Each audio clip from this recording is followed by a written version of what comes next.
Poliisi Mitoma ekutte n'eggalira omukazi Juliet Tushabomwe ow'emyaka 45 nga mutuuze w'Erwebibaale mu muluka gw'Ekyanziire nga kigambibwa nti yadda ku mwana wa mujja we ow'obulenzi n'amuliisa empiso eziwera 46. First of all, I want to confirm that we arrested her and she's in our coolers to help us in the investigations going on about an alleged case of attempted murder. Ab'enganda z'omwana bagamba nti yatandise okukaaba nti olubuto lumuluma nnyo wabula nga nnyina Tushabomwe abagamba nti yalwala lusa wabula bwe balabye ng'obulumi bweyongedde oluvannyuma lwa wiiki kwe kumutwala mu ddwaliro. Omwana olwatuuse mu ddwaliro yagenze okwetawuluza ng'avaamu omusaayi era bagenze okukebera ng'afuluma mpiso. Mangu nnyo abasawo bamukozeko sikaani ne bakizuula nti alina empiso ezitunga 46 munda. Mangu nnyo bamusindisa embalala mu ddwaliro eddene era ne bamwanguyira okumulongoosa okumuggyamu empiso. Abashaho batugambire mu empitirizo 44 kandi nabwanyuma kutumugalireyo bamugarra mu sikaani bamugarire nabwe bashanga n'ezindi zimusigire mu bwanyuma yo gumana ashashe munda bamushanga mu zindi ibiri. So kyewuunyisa but balamusizaako bannaye obulamu bugamba kikansubire muli bulungi. Please subscribe on this channel. Yeah. Tugende maaso. Kakati ono omukyala yakutte omwana wa mujja we n'amuliisa empiso 46. Kyenjagala okubuuza like simanyi empiso gyengeri gye zisobola kuyitamu mu kamwa mu mumiro paka munda. I don't know.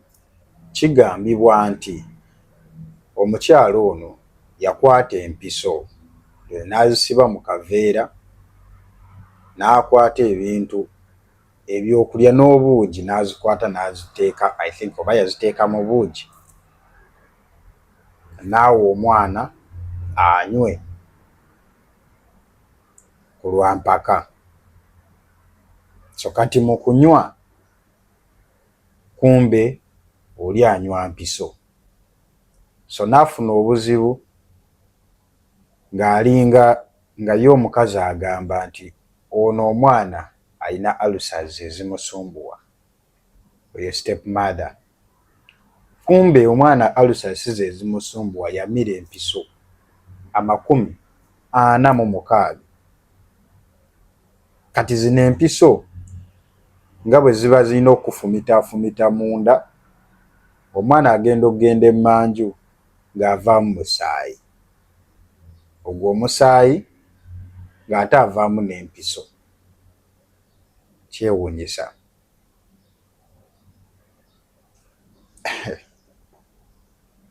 Negwe abantu balina omutima. Naye njagala tunuulire sayidi eno, ku sayidi y'abasajja ne sayidi y'abakyala.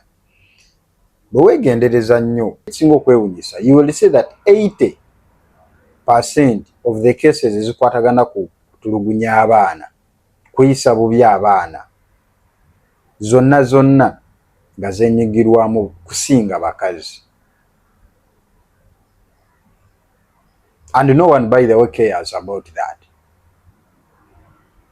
Be baba okyayo kyoba ebintuntu, baba okyayo ky'ebipiira, ebidomola ebiki, bakuba, they starve them, like they do a lot of things. Waliwo video ezalinga zisaturating awo nga like ulaba oli akuba omwana omufiirako amulinnyako akola all sorts of things, nasty things.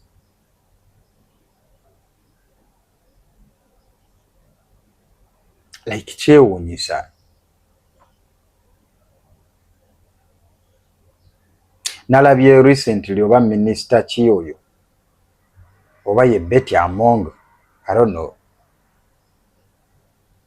bwe yavuddeyo ng'ayagala kuleeta tteeka mbu oba marriage bill biki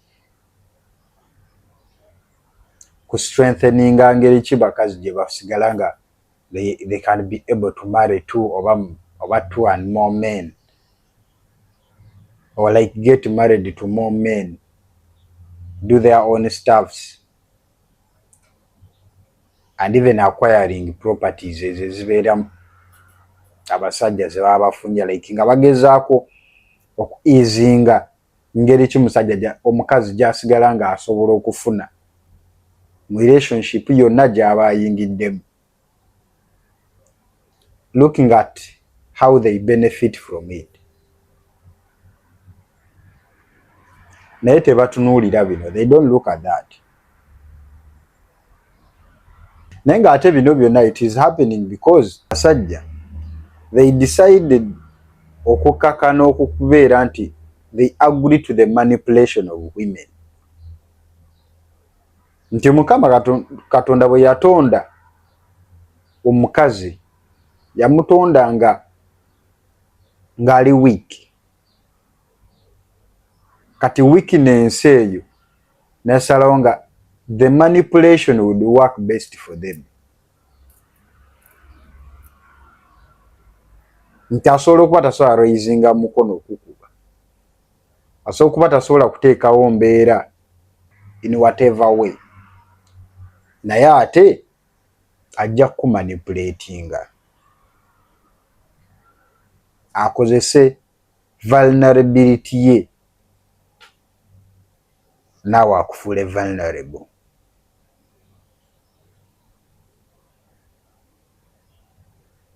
And some things we have allowed them as men okuba nti ffe side yaffe like wekakanya nolowooza you're dealing with your fellow human being, yet gwe mukukakana okulowooza nti you're dealing with your fellow human being ye kimwempoweringa kutuuka nti yasobola okukola kyayagala ng'ate gwe tolina kyosobodde kukolawo. Omusajja yenna oteekeddwa okukimanya nti bw'owasa omukazi ng'oredde wazaalako, these women acting of emotions, tebasobola controllinga ngeri gye baba bawuliramu, babeera ne that entitlement a feeling nti as long as ninoono omusajja wange era teri mulala ateekeddwa kumuwogerako kumugambako kwengeejinga naye mu kintu kyonna kyonna nze kyengeejinga naye.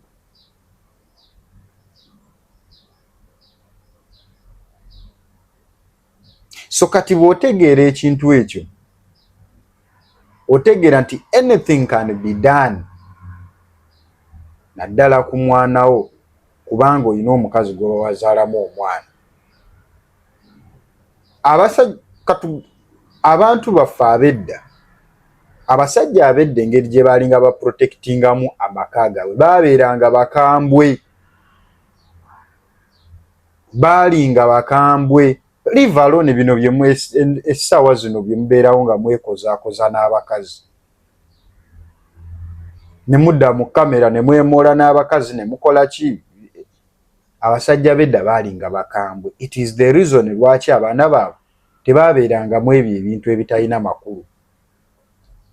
Ng'omusajja ne bw'awasa omukazi omu, babiri, basatu, nga kizibu okusanga nti batulugunya abaana baabwe. Never.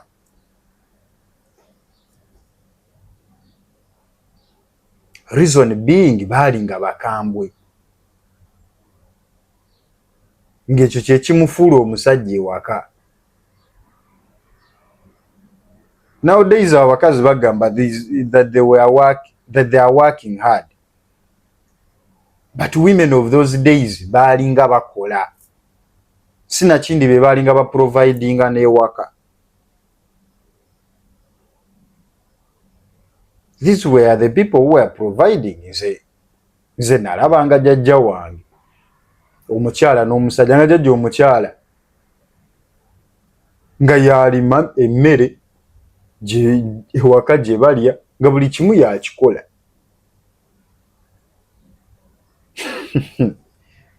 And she was happy with it. Teyakulabanga kumubonyaabonya because it was part of her duty. Teyakiraba mu mbeera yonna. Nawo kamu ku mulembe gwaffe where someone feels entitled. Kitegeera abasajja b'edda baali tebaagala nonsense, nga tebaagalirako ddala nonsense, ng'awasa omukazi we omu oba babiri oba bameka oba yazaala bameka, ng'omwana bajja kubeerawo bw'ayagala waabeera, bwe waba wakajja kubeerawo, bwe waba kusigala bweru ajja beerayo. It does not matter ye kyayagala kijja genda mu maaso. Nga bwe gali not necessarily because nti balinga be taking overall responsibility. No, women used to be very very hard working that time, n'okusinga kati, because their hard work essaawa zino esinga kulabibwa sometimes when they are out of marriage obanga bamaze beera mu bufumbo ne bugaana. That's when they show their hard work. But this goes to men. When you marry a woman ng'oyina abaana bo, gwateekeddwa babeererawo. Bw'oba wali nice person, you stop being nice. It is my advice. You stop being nice. Beera omuntu ali no nonsense. Have principles eziri very strong. Leka kuleetera muntu crossinga boundaries mu bulamu bwo. Because lwaki kankubulire naturally omuntu yenna jagetinga okumanya ennyo, ekitegeera bw'atakuwa kitiibwa nnyo akumanyiira nnyo, naye ng'ebyo byonna bisinziira ku kikyakusanzeemu. Bw'atakuwa kitiibwa nnyo akumanyiira nnyo, ku bibiri ofunako kimu. And you have to know that.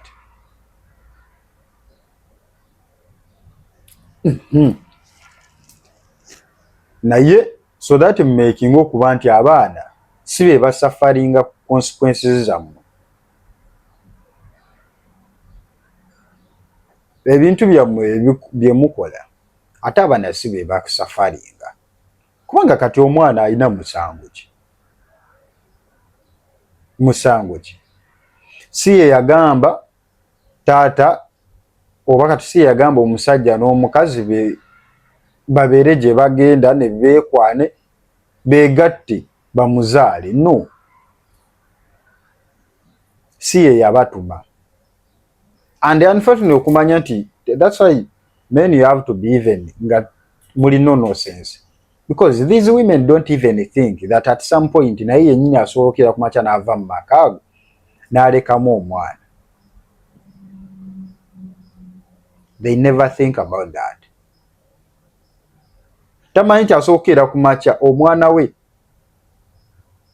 n'ava mu mikono gye ng'ateekeddwa okubaako gwamulekera. Katugambe senga biba biganye kati ng'abaana abasinga abangi abaana bawala bali ku byeyo, not because nti abasinga baali baagala okujja kwe, but some things went wrong ne basalawo batambule bagende bakole. Abaana baabwe baliwa? Kati imagine you of that character, naye ng'ate nawe ogenda kera ku makya okwate omwana wo obeeko gw'omulekera. You can't think nti olina gw'ojja kera ku makya okwate omwana wo omulekere naawe ogende okola emirimu emirala, naye ng'oyagala bamutreating so well.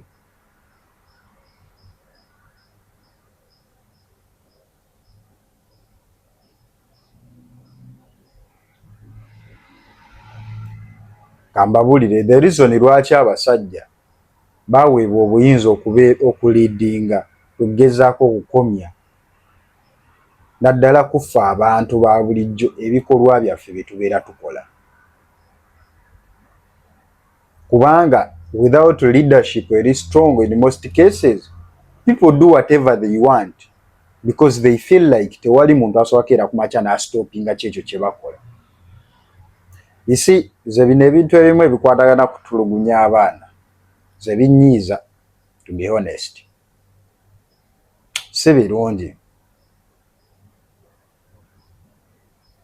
Because lwaki ne bwe biba just ne bwe biba ng'omuntu omutokyalinga psychologically, it's not good. Oba omugamba bigambo biki, some of us have faced these challenges. Nti ne bwe biba bigambo just bikyusa entegeera y'omuntu completely. We saw last time waliwo omuwala 24 years eyasalamu enseke ntagenda kuzaala, naye bwe yabadde ayogera story ye yadda annyonnyola nti maama we ebigambo bye yamugambanga about men n'okuzaala na biki byamukyusa entegeera ye, n'agamba sigenda kuyita mu mbeera bw'etyo, n'asalawo asala enseke ze at 24 years. Story eyo mwagiraba. Nti ebigambo byo ebikolwa na biki biyine abantu abalala bigezaako ku influencinga either in a negative way or in a positive way. So then if you are not stopped,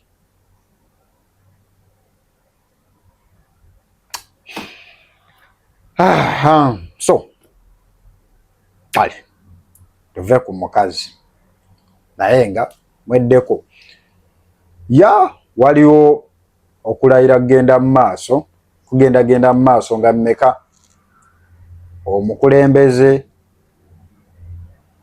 gwe baakola ki, omukulembeze gwe baalangirira, yes gwe baalangirira agenda kulayira ng'ennaku z'omwezi 12. Security eri tight, buli kimu kiri tight, ennyonyi zaalabiddwako namunkanga waggulu ziri and it has been declared a public holiday. Listen, by press release from Uganda Media Center.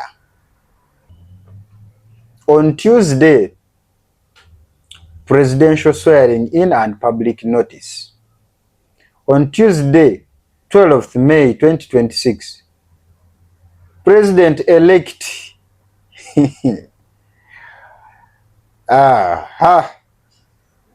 Yoweri Kaguta Museveni will be officially sworn in for the 2026 to 2031 term. Accordingly, the Minister of Public Service has declared this day a public holiday for the general public. Obunkenke buli mu ggwanga lwa kulayira. Obunkenke buli mu ggwanga.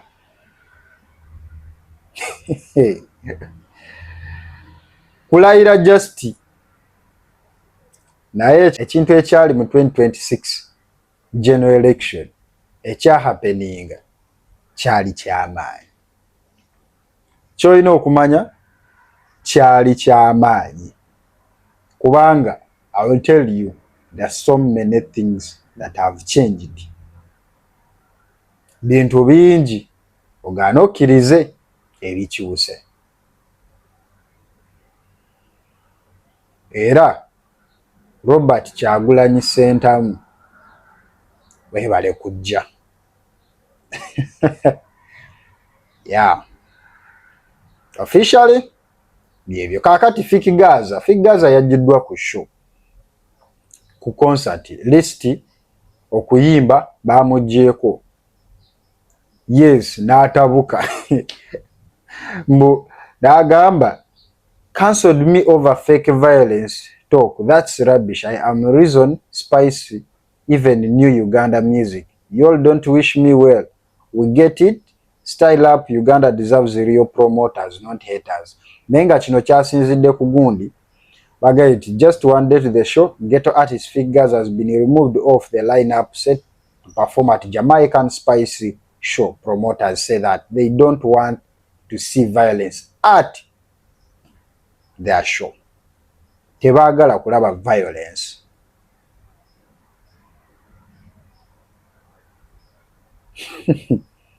yes tebaagala kulaba violence ne basalawo ne bagamba no Fik Gaza ne Fik Gaza okuva ddinga gwe ssebo music eyaleetera Spice okumanya Uganda. To be honest, you are the reason why Spice came. But ate twalaba interview, this thing was very clear. Babuuza Spice nti omanyi omuyimbi gwe bayita Fik Gaza, n'agamba no, simanyi muyimbi gwe bayita Fik Gaza Uganda. N'agamba yi waliwo omuyimbi, yaga no Gaza manyi ghetto people oba mu ghetto waliyo nnyo narrative eyo, ba waliwo creation gye bayita Gaza Nation. Kati creation ya Gaza Nation eyo eri almost mu buli ghetto zaatuukamu bitundu ebyenjawulo oba mu nsi ez'enjawulo, naye eri nnyo ne Jamaica. N'agamba yeah, I know about Gaza Nation, naye mbadde simanyi nti ne Uganda waliyo n'omuyimbi gwe bayita Fik Gaza. Ko Douglas Lwanga ko after 5. N'agamba no waali, ne bagamba okay, no problem, I'll be glad okumumeetinga Fik Gaza ku lunaku ku after 5 lwe baakutegeera nti oli mu ggwanga Uganda.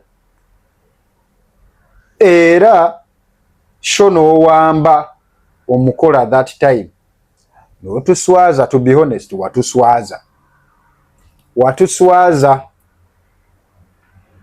ye tubeere baamazima, watuswaza.